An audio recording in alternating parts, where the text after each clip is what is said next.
And if someone wants to become a pilot and that's their dream, and if they don't have sufficient funds to sponsor their pilot training, what advice or what is another way for them to become a pilot? If anyone is not ready to spend 50 lakh rupees, then in that case, I would suggest that they can go for the Air Force pilot vacancy, which comes up if there is any NDA vacancy or if there is any AFCAT exam, then they can go for it. And in that case, the government sponsors for the entire Air Force training to become an Air Force pilot. Of course, the criteria for selection is extremely stringent in terms of the medical fitness as well as in terms of your sharpness to react to certain things. So medical fitness, even for that matter, anyone who has specs cannot be selected in the Air Force pilot examination. Is it so? Yes. Okay. Yes. Okay. I'm not sure. So in that case, it becomes challenging. But if you are medically fit, you can go for it. And yes, when I was a first officer, I have flown with so many Air Force captains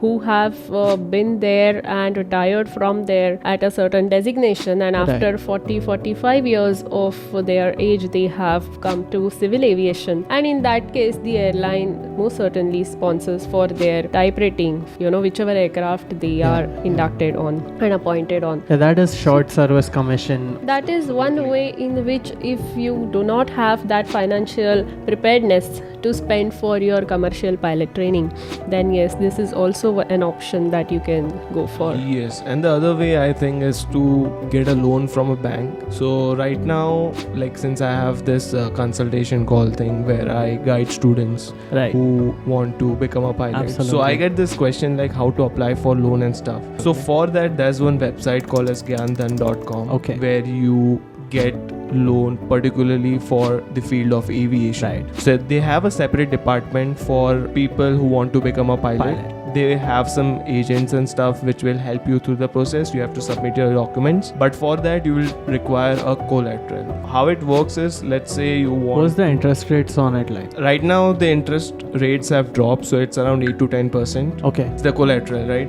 So they ask for a collateral. The amount of loan that would be disbursed would be around 60% of the property value. Yeah, so in 10% of the interest rate, say 70 lakh rupees is your borrowing amount, right? Because that is an average cost of CPL and type rating. Everything usually costs about 65 to 70 lakh rupees in today's day. 70 lakh rupees is the total borrowing, okay? And you take the longest possible loan, which is 10 years or 15 years. 15 years. You get 15 years loan for it? Yes, depending on the collateral, they would assist you with 10, 15, 7 and stuff. Right? Correct. So what would be if I do that? Then...